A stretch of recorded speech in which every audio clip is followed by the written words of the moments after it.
Assalamualaikum warahmatullahi wabarakatuh. Halo sahabat cerita kehidupan.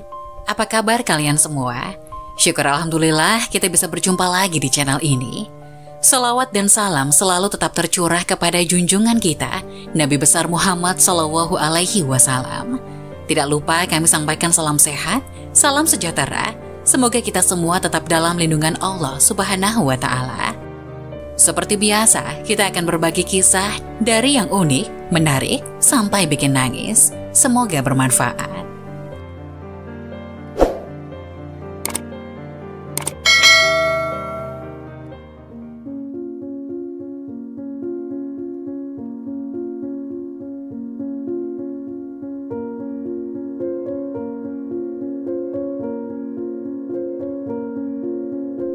Wajib tahu, inilah tanda-tanda doa kita dikabulkan oleh Allah.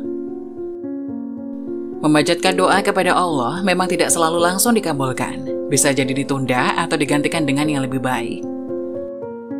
Ketahuilah bahwasanya Allah mempunyai cara untuk menjawab setiap doa kita. Meski tidak setiap doa bisa langsung dikabulkan, namun ada beberapa ciri bahwa doa kita terkabul. Mengutip dari pandangan Dar Al-Ifta Mesir, ternyata ada beberapa tanda bahwa doa seorang itu dikabulkan. Berikut ini adalah ciri-ciri bahwa doa seorang hamba itu dikabulkan oleh Allah Subhanahu wa Ta'ala.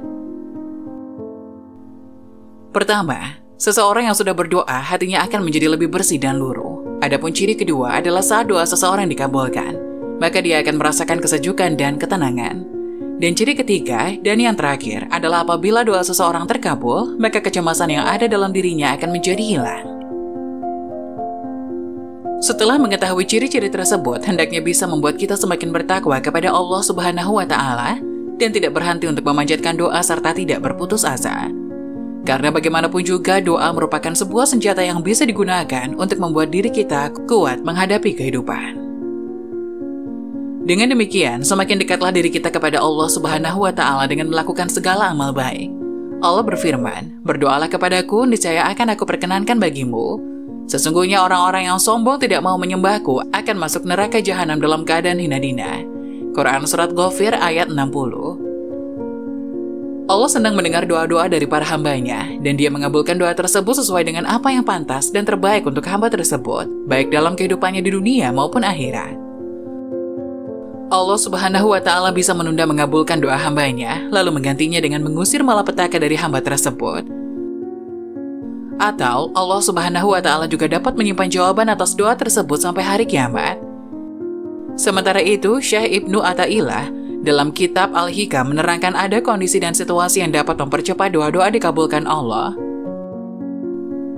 Tidak ada yang menyegerakan terkabulnya doa, kecuali saat terdesak, dan tidak ada yang bisa mempercepat tibanya pemberian Allah kepada kamu, kecuali rasa rendah hati serta sikap membutuhkan. Semuanya ada proses, doa pun juga ada prosesnya. Dilansir dari sumber lain, 5 tanda doa dikabulkan oleh Allah Subhanahu wa Ta'ala yang bisa diketahui sebagai berikut. Pertama, memanjatkan doa secara berulang. Tanda-tanda doa yang akan dikabulkan oleh Allah Subhanahu wa Ta'ala adalah ketika kamu berdoa dengan perasaan yang takut, mata mengeluarkan air mata dan bergetar. Maka dari itu panjatkanlah doa dengan khusyuk, menghadap kiblat dan mengangkat kedua tangan. Allah Subhanahu wa Ta'ala senantiasa akan mengabulkan 3 doa yang diriwayatkan dari Abu Hurairah radhiyallahu anhu. Berkata Rasulullah SAW bersabda, ada 3 doa yang pasti dikabulkan oleh Allah, yaitu doa orang yang teraniaya, doa musafir, dan doa orang tua kepada anaknya. Hadis riwayat Abu Dawud dan Imam Tirmizi. Kedua, merendahkan suara saat berdoa. Saat berdoa, kamu bisa mengucapkannya dengan suara yang rendah dan samar-samar. Gunakan suara yang lembut dengan niat sepenuh hati. Hal ini ada di dalam surat Al-A'raf ayat 55, yang artinya, berdoalah kepada Tuhanmu dengan rendah hati dan suara yang lembut, sungguh Dia tidak menyukai orang-orang yang melampaui batas. Ketiga, memiliki keyakinan doa akan terkabul. Setiap doa akan dikabulkan dengan caranya masing-masing.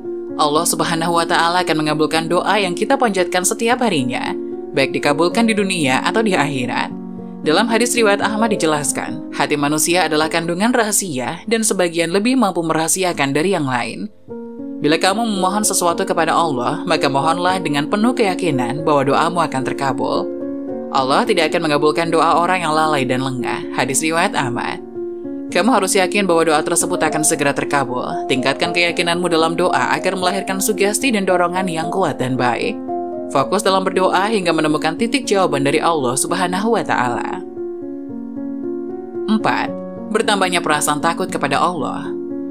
Bertambahnya perasaan takut kepada Allah akan membuat doamu terkabul. Mereka akan mendapatkan keselamatan dari hal-hal yang tidak diinginkan dan diberikan kecukupan yang baik oleh Allah Subhanahu wa Ta'ala.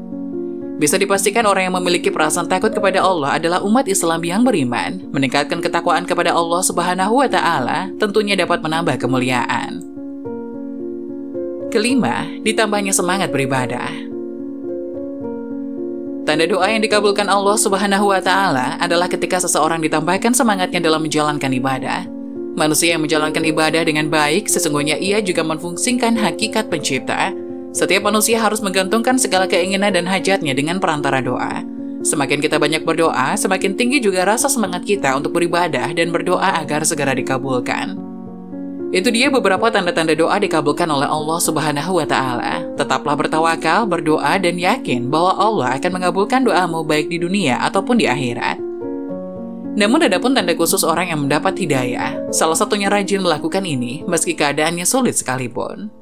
Petunjuk atau mendapat hidayah dari Allah adalah jalan kemuliaan yang didapat seseorang untuk selamat dunia dan akhirat. Meski demikian, orang yang mendapatkan hidayah dari Allah tentu bukanlah orang sembarang. Berikut tanda atau ciri khusus orang mendapat hidayah dari Allah Subhanahu wa Ta'ala. 1. Mudah dalam beribadah. Bagi orang yang mendapat hidayah dari Allah tidak berat dalam melaksanakan ibadah, bahkan merasakan nikmat dan ikhlas serta menantikan waktunya ibadah. Allah berfirman yang artinya, padahal mereka tidak disuruh kecuali supaya menyembah Allah dengan memurnikan ketaatan kepadanya dalam menjalankan agama yang lurus. Quran Surat Al-Bayyinah ayat 5. Kedua, bergetar mendengar nama Allah. Orang mendapat hidayah dari Allah, hatinya bergetar mendengar nama Allah dan merasa takut hingga bertambah kecintaannya kepada Allah, sebagaimana telah Allah sebutkan dalam Surat Al-Anfal ayat 2. Sesungguhnya, orang-orang yang beriman ialah mereka yang bila disebut nama Allah gemetarlah hati mereka. Dan apabila dibacakan ayat-ayatnya, bertambahlah iman mereka karenanya. Dan hanya kepada Tuhanlah mereka bertawakal. Ketiga, istiqomah. Selanjutnya, sifat Allah mendapat hidayah dari Allah selalu beristiqomah dalam menjalankan setiap ibadah. Dan berusaha menjaga konsistensi ibadahnya. Bahkan selalu berusaha meningkatkan kualitas ibadahnya.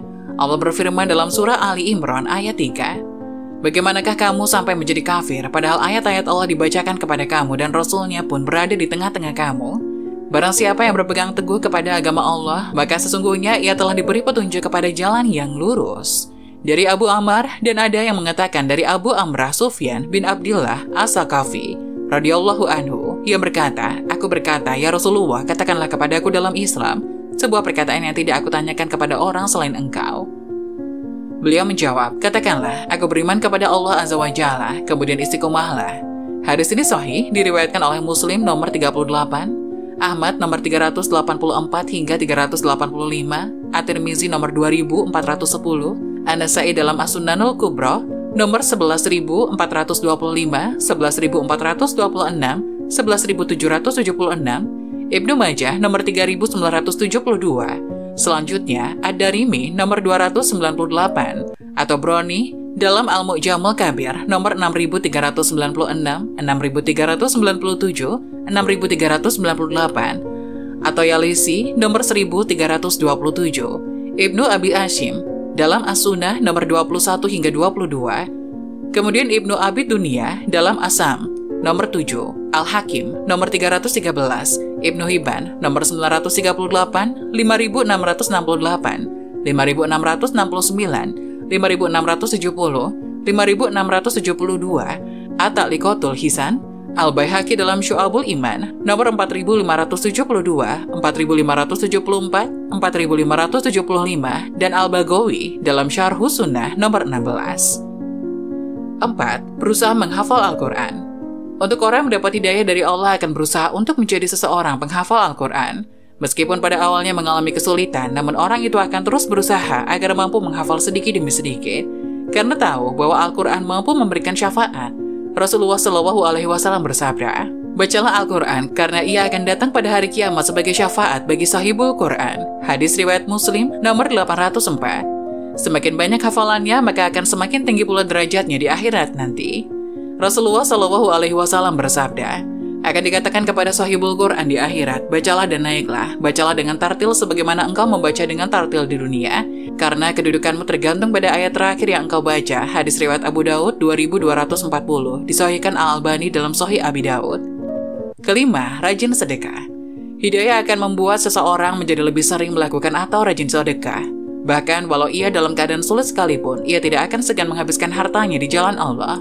Allah berfirman, yaitu orang-orang yang menafkahkan hartanya pada saat sarok atau senang, dan pada saat barok atau susah, dan orang-orang yang menahan amarahnya dan memaafkan kesalahan orang.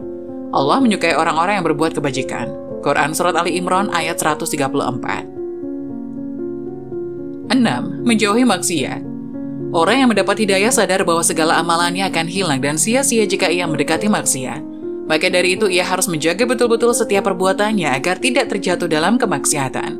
Allah berfirman, yang artinya, apa saja nikmat yang kamu peroleh adalah dari Allah, dan apa saja bencana yang menimpamu maka dari kesalahan dirimu sendiri. Quran Surat An-Nisa ayat 79. Ketujuh, selalu memperbarui tobat. Hidayah tentu hanya datang pada mereka yang bertobat dan mereka akan selalu memperbarui tobatnya. Istighfar adalah makanan mereka sehari-hari. Allah berfirman, mohonlah ampun kepada Tuhanmu, sesungguhnya Dia Maha Pengampun. Quran Surat Nuh ayat 10. Bahkan meskipun ia telah melakukan banyak amalan, ia akan terus bertobat karena takut dosanya terlalu banyak di masa lalu. Itulah 7 tanda atau ciri khusus orang yang mendapat hidayah dari Allah. Semoga kita semua mendapat hidayah dan menjadi orang yang selalu berada di jalan Allah Subhanahu wa Ta'ala. Adapun 7 golongan manusia yang jauh dari rahmat Allah. Rahmat Allah artinya pemberian Allah atas dasar kasih sayangnya atau bisa disebut karunia Allah. Rahmat bisa berupa ampunan dosa, perlindungan, petunjuk, dan kebaikan-kebaikan lain. Setiap detik, setiap ruang yang kita tempati selalu ada rahmat Allah. Kadar seorang hamba memperoleh rahmat sesuai dengan kedekatannya dengan Allah.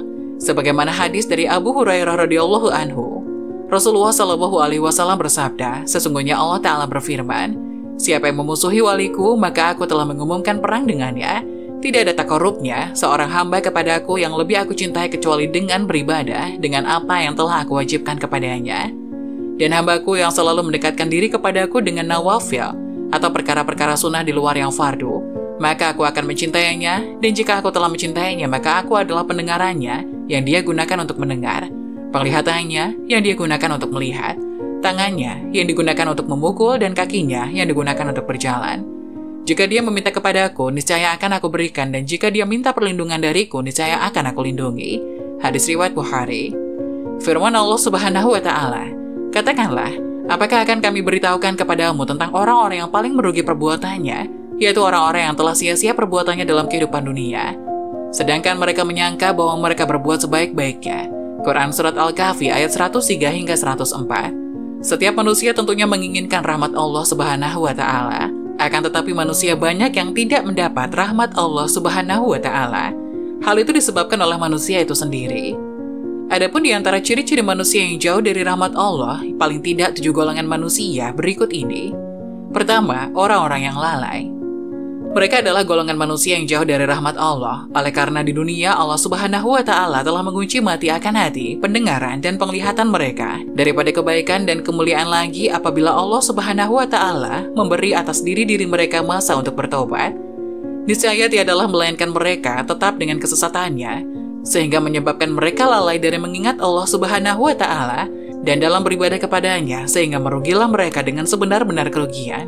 Firman Allah Subhanahu wa Ta'ala, mereka itulah orang-orang yang hati, pendengaran, dan penglihatannya telah dikunci mati oleh Allah, dan mereka itulah orang-orang yang lalai.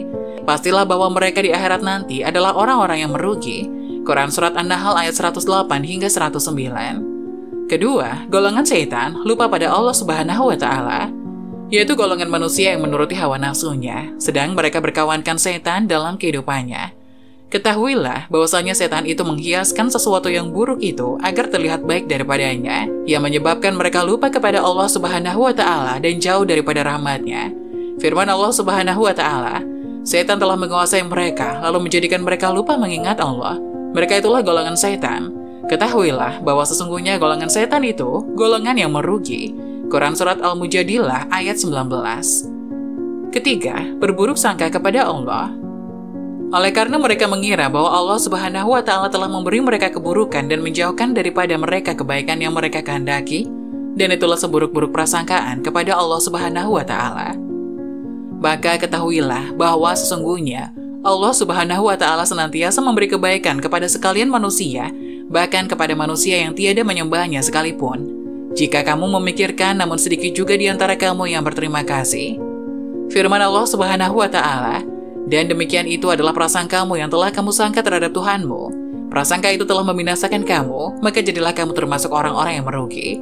Quran Surat Fussilat ayat 23. 4. Mengada-ngadakan dusta kepada Allah, yaitu mereka yang di dunia bersusah payah untuk menghiaskan kepada manusia bahwa adalah ia yang paling baik ucapannya dan perbuatannya, dan yang mengatakan sesuatu yang baik, sedang sesuatu yang baik yang ia sampaikan itu tiadalah pada dirinya. Atau seumpama pemimpin yang memiliki kekuasaan, dengan kekuasaannya ia berbuat dengan sekehendaknya, dan tiada berbuat adil kepada umatnya, sedang di hatinya tidak ada Allah Subhanahu wa Ta'ala. Dan padahal, sesungguhnya Allah Maha mengetahui atas sekalian gerangan yang ia sembunyikan di dalam hatinya. Firman Allah Subhanahu wa Ta'ala, maka barang siapa mengada-adakan dusta terhadap Allah sesudah itu, maka merekalah orang-orang yang zalim. Quran Surat Ali Imran ayat 94. 5. Aniaya, yaitu mereka yang tidak berlaku adil terhadap sesama, yang cenderung merugikan orang lain demi keuntungan yang ia akan peroleh untuk dirinya sendiri, atau seumpama manusia berbuat kecurangan yang nyata dalam kehidupannya, dan manusia yang kerap menganiaya orang lain dan dirinya sendiri, walaupun karena kesalahan-kesalahan yang diakibatkan oleh perbuatannya. Firman Allah Subhanahu wa Ta'ala, hai orang-orang yang beriman, janganlah kamu saling memakan harta sesamamu dengan jalan yang batil, kecuali dengan jalan perniagaan yang berlaku dengan suka sama suka di antara kamu. Dan janganlah kamu membunuh dirimu, sesungguhnya Allah adalah Maha Penyayang kepadamu. Dan barang siapa berbuat demikian dengan melanggar hak dan aniaya, maka kami kelak akan memasukkannya ke dalam neraka. Yang demikian itu adalah mudah bagi Allah. Quran Surat An-Nisa ayat 29 hingga 30. 6. Mentaati pemimpin yang zalim. Janganlah kamu mengikuti pemimpin yang zalim, yang tiada hendak berlaku di antara sesama kamu, dan yang menyerui kamu untuk terjun kepada lembah kebinasaan. Karena sesungguhnya ia adalah musuhmu, maka hendaklah kamu menasihatinya dan mengembalikannya kepada jalan kebenaran. Namun jika ia masih bersikeras dengan atas apa-apa yang ada padanya, niscaya binasalah kamu sebelum itu, sedang ia adalah orang yang paling buruk di sisimu. Firman Allah Subhanahu wa Ta'ala, dan sesungguhnya jika kamu sekalian mentaati manusia yang seperti kamu, niscaya bila demikian kamu benar-benar menjadi orang-orang yang merugi. Quran Surat Al-Mu'minun ayat 34. 7. Percaya pada kebatilan dan ingkar kepada Allah Subhanahu wa Ta'ala. Padahal Allah Subhanahu wa Ta'ala telah menetapkan suatu putusan itu atas kamu, bahwa yang sedemikian ini dan sedemikian itu, maka beginilah hukumnya. Namun sebahagian kamu lebih menyukai untuk mengingkari putusan Allah Subhanahu wa Ta'ala, sedang kamu lebih menyukai segala putusan yang batil yang ada pada manusia, sedang kamu berkata bahwa itulah suatu putusan yang sebaik-baiknya. Firman Allah, katakanlah, cukuplah Allah menjadi saksi antara aku dan di antara kamu. Dia mengetahui apa yang di langit dan di bumi, dan orang-orang yang percaya kepadanya yang batil dan ingkar kepada Allah, mereka itulah orang-orang yang merugi.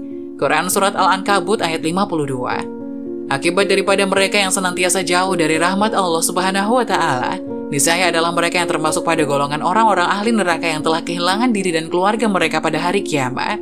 Oleh karena mereka telah berlaku zalim sesama mereka, sehingga mereka memperoleh siksa lagi asap yang kekal dan selama-lamanya. Semoga penjelasan tadi dapat memberikan hikmah dan bermanfaat untuk penonton semuanya. Jangan lupa like, subscribe channel ini agar tidak ketinggalan info-info bermanfaat lainnya. Sekian dari kami, terima kasih. Wassalamualaikum warahmatullahi wabarakatuh.